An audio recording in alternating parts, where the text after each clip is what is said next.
How's it going, everyone? Javita here with a graphics settings overview. This was a request by Jeffro the Swell. I hope that's pronounced somewhat correctly, but anyway, let's get started. Currently I have just about everything turned on except for depth of field because I'm not a huge fan of it, but as you can see, I can see pretty far and at pretty high detail. Some of these buildings way off in the distance lose a bit of detail, and particularly 30 and Still Gaming's hand, but everything else is pretty much as is. I can see the clock in full detail. That building way over there is a little bit blurred out, but pretty awesome. But Boundless has a wide range of graphical settings, so it can look anywhere like this all the way down to this. As you can see, this is a pretty drastic difference, especially on view distance. Coming around, you can see that pretty much all the textures are kind of flat basically. This is mostly due to per pixel lighting, which kind of gives, I guess it turns the bump maps on and off for textures, which just kind of gives basically flat textures a little bit of a 3D look to them. But as you can see up in the top left corner, I have my frames per second, kind of small, but basically with these settings, it's a solid 60 FPS no matter what.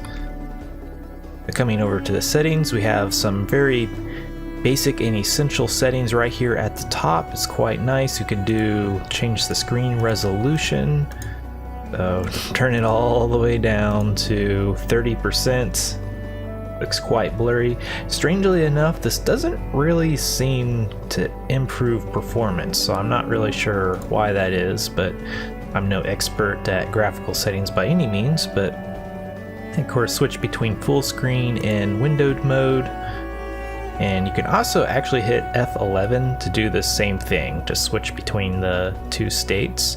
You can set your target FPS, so I could switch this to a limited, and if I turn VSync off, you can see I can jump very easily up to 130-ish, 35 range.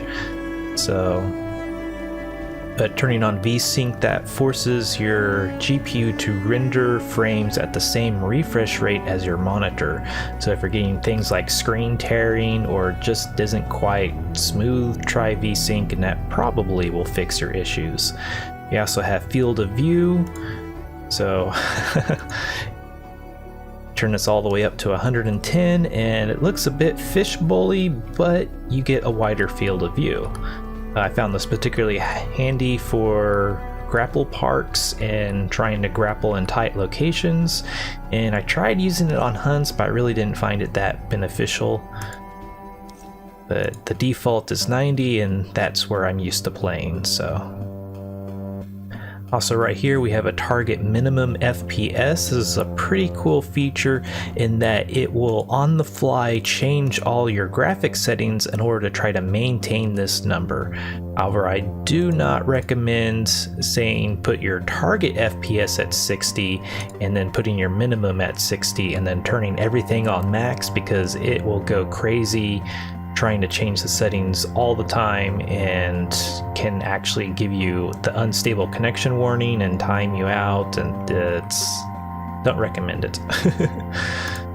But that's usually where I like to keep mine. I try to keep a nice solid 60 FPS, and I'm willing to go down to 30 on special occasions. But down here there's also a master quality. There's anywhere from low to high. There's also an auto setting, which I believe is the default, that just kind of looks at your computer and says, yeah, this should work. But right here we have some of the heavy hitters. Obviously draw distance and terrain detail are going to be one of the highest resource demanding settings. So as you can see here, I have the max terrain distance, but the detail is very low. So I can see sort of what's over there, but as you know, it's all blobby and really no detail. So if you want to see great distances with detail, you have to use these in unison. So terrain detail, switch it over to ultimate, and as you can see, it starts to load in. These two settings are pretty invaluable for seeing meteors as they're coming in from great distances. The flip side to this is also over in the network settings under chunk download rate. This setting essentially limits how fast the game tries to download the world around you, and if you have kind of an unstable or slow or high latency type connection, you can actually bump this down and it can really smooth things out for you. However, it also will have the effect that it will load in the world around you a bit slower depending on your setting. A nice setting down here that kind of combats this issue is the chunk cache size. Basically, this reserves some space on your hard drive to save the world around you, so once you have it loaded in and you return to a particular area, it will just kind of all pop back in, and it might just have to download a few changes here and there if there are any changes. So basically, this chunk cache allows your computer to simulate having a nice fast internet connection even if you don't, at least for the areas that you frequent. So pretty awesome. And then down here we have pause inputs on lost connection. Basically, as the game sees that you have a really bad connection, it will basically lock your character into place, which will hopefully prevent you from maybe falling into a lava pool or some kind of danger, drowning in water, things like that. You can of course turn it on and off, and down here there's also a connection indicator, so by turning this on to always show, you can see up here that it looks like I'm getting about 74 ms, 77, which is quite playable. So over here we have object detail. This is going to affect rendering of entities. If you're unfamiliar, an entity is basically anything that's not a regular block like the rock or wood or whatever. So all these shelves and the items on the shelves and crafting machines, all of those are entities. So by raising and lowering it, you can see that the shelves in the background are getting more and more detailed. And even at the lowest setting, if I get close enough, it all pops in anyway. So it kind of more or less affects the distance at which they render in fully, but coming right up here on the stuff doesn't seem to have a huge effect, if any. So yeah, so now we're ultimate, now we're low. So at least on storage shelves, it doesn't have a huge amount of effect. I usually like to have this around medium just because this is not a high priority for me. I'd rather have more frames per second than objects loading from a greater distance. Moving on to foliage quality, this affects, of course, the quality of foliage. So the main thing you'll probably notice are the leaves. So even at low, you can still see kind of these tree feathers sticking out of the main leaf block. Start upping this up and we get a lot more at closer distances. Keep going, and as you can see, it starts loading at further distances as well. So as you can see at ultimate, we got tree feathers all the way back up in here. A good note on foliage quality is that it also affects the density of grass, which is pretty handy for hunting since animal corpses and obstacles in the ground can be occluded by the grass. So if there's a hole and you have your foliage detail all the way up, you might just find yourself running straight into the hole just because the grass kind of camouflages it until it's too late. So I actually have my foliage quality usually on the lowest setting unless I'm recording somewhere that has a lot of foliage and want it to look a little bit prettier. And over here we have per pixel lighting. This is probably the single most dramatic video setting in Boundless. This basically, from what I can tell, turns the bump map lighting on and off for textures. So as you can see here, this wood grain, it almost looks 3D. Turn it off and it's like, okay, yeah, it's just flat. So it has a pretty dramatic effect. This also has a pretty important effect on many resources in the game as well as creatures, as the Cuddle Trunk tentacles with per pixel lighting on will actually glow even in pitch black settings, and certain ground resources will also glow. making them much easier to find in dark caves and dark situations. As you can see here, certain elements of my character are glowing, such as my eyes and belt, not to mention this surface resource right here, the lotus. And as I turn per pixel lighting on and off, it basically comes completely invisible. So, pretty awesome. Okay, and coming down here to smooth normals, it is pretty hard to actually figure out what this does. As you can see in the background, particularly these borders on the stone and between the wood, it kind of smooths out the borders a little bit. And as far as I can tell, it has basically no effect on FPS. So it's kind of up to you whether or not you want it on. I don't see any reason not to have it on, but who knows. And then down here, anti-aliasing, this basically you could think of as almost like fake resolution. It's probably exceedingly hard to see right here, but it looks slightly jaggedy. And by turning this on, it takes a whole bunch of samples and kind of tries to blend these two things together to make a more smooth outline. But to give you a more dramatic example, bump the resolution all the way down to its lowest setting and turn it on and off. As you can see, it basically blurs everything, but it smooths everything else as well. So right here you can see the really harsh jaggedies, and then by turning it on you get a much smoother appearance, but everything gets a little bit blurrier. If you're using a particularly high resolution monitor like a 4K monitor and you have the game as the same resolution, you basically don't need this at all, because each individual pixel is so tiny that you really wouldn't notice any difference. And even at 1080, it's really hard to see the difference.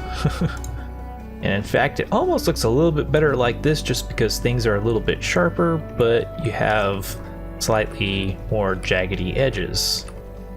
So yeah, the stone is a little bit jaggedy there. And then coming down here, we have depth of field. This is really my least favorite setting of all. Basically, it focuses your camera on what your crosshair is actually on. So if you notice the steampunk city off in the distance, it's really quite blurry. If I look up at it, it starts to come in focus depending on what I look at. So the reason why I don't like this setting is basically due to my gameplay habits. I usually have my crosshair dropped a little bit, so I'm looking at the ground, so I can basically look over the top. But however, that keeps my game constantly focusing on, of course, what my crosshair is looking at instead of what I'm really looking at. So it kind of makes the game a rather blurry experience for me. I suppose maybe if the crosshair was a little bit less intrusive, I might not mind this setting, but I like everything to be as clear as possible. So that is just my personal preference. Coming down here, we have texture blending. This is kind of an interesting setting. Basically, it's reserved for the natural blocks, and it basically takes a little bit of this texture and blends it into the following texture. There does seem to be a little bit of rules, and certain textures will override others, or they'll kind of evenly fight each other. But turn it on, as you can see, the grass actually kind of tries to climb up the tree, but can kind of help give the game a little bit better blended feel, other than, oh, here's some perfectly flat grass, and then all of a sudden, just, log coming out of nowhere. As you can see here, the red grass kind of blends into the green, and the green a little bit into the red, so pretty awesome. And coming over here to bloom, this basically gives the lighting a bit more kind of like a glowing effect. So if I turn this on, just kind of, the light basically reflects off a little bit stronger and adds kind of a nice lighting to everything. At certain times of the day, this can look a little bit overexposed depending on what you're looking at and how the light is hitting it. So you might play around with this and see what you think. And coming over here, we have distortion. This basically adds kind of distortion effects to both torches, which you can barely see, and portals. particularly like this setting because it really highlights where the portals are. Depending on your portal render settings, they can sometimes fool you into thinking that you're not even walking through a portal, so pretty awesome. It also adds heat ripples to held torches. So get a torch that's actually on fire here. There we go. So a little bit of rippling going on, not overly dramatic. And coming over to reflections, even with reflections off, the water will still reflect things like planets and even the sky. But if we turn it on, it has a pretty dramatic effect. As you can see here, basically mirrors all of the terrain. It will not mirror things like animals and other players, but still pretty night and day difference there. Pretty awesome. Coming down here, we can change the quality of the reflection. So as we bump this up, it gets more and more crystal clear until it finally renders the reflection as well as it renders the actual object. It's down to personal preference, but I actually like the lower quality as it seems a little bit more realistic to me that the reflection would be a bit blurrier than the actual item it's reflecting. Taking a closer look at reflection render quality, as you can see here, it just basically gives the per pixel lighting and maybe texture blending. You look right here, you can kind of see how the leaves blend into the trunk as well as the lighting on these leaves. Switch this on and off, and the leaves lose their fancy lighting effect and the trees no longer bleed into the trunk. So pretty subtle difference. And coming down here, we have various settings for portals. First off, there's maximum open portals, and then followed up by maximum rendered portals. So it's a little bit confusing. Basically, you can have a portal open, but it's not actually rendered. So chances are this portal right here is actually open, and as soon as I look at it, it would then render. I can bump up the maximum rendered portals, and voila, it renders in. Of course, having more portals rendered is a higher tax on your system, whereas having maximum open portals, a higher number, will basically consume more memory and internet bandwidth. So I could have as high as 5 portals open at the same time. As you can see, switching through this actually affects the quality of the render, and we'll get to that in a little bit. The default is usually 3 open with 1 rendered. Coming down here, there's portal resolution scale. So this will basically just affect the resolution of the portal. And if you have 100% along with same as main render, you will have essentially as good of a view through a portal as you do in the area around you. And then down here, there is some portal world detail. This is split between all open worlds. So as you can see here, I have it to 50% of main world. That means between the 3 portals are loaded, it will load 50% of what I would in the normal area. So that probably makes absolutely no sense, but you can think of this as basically the terrain view distance. So terrain detail and then draw distance is kind of how you can think of this. So as I up this up, you can see much more detail is loaded on the other side of this portal. So pretty awesome. So if you wanted 3 portals open and them all rendered and to have all of them 100% of the world around you, then you'd obviously need to set this at 300. 300 is the max, so if you're trying to load even more portals, say all the way up to 5, it's going to bump it down because that 300% is now divided between the 5 open portals. So again, this is all personal preference. Basically, the only effect this has is how pretty the other side of the portal looks.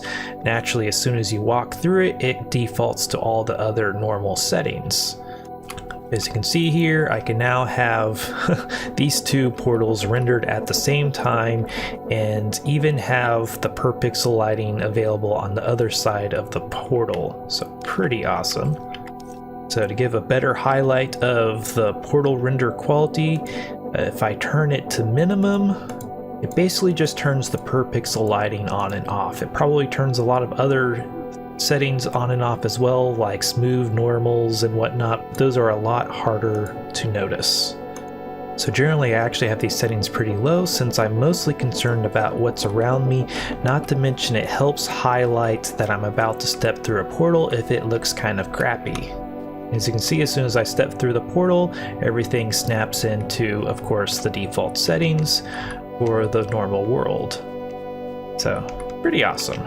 So that pretty much covers all the graphical settings as well as the network settings. If you found this video to be helpful, please hit that like button, subscribe if you want to see more like this, and if there's anything you didn't like, please let me know down below. This was Javita, and peace.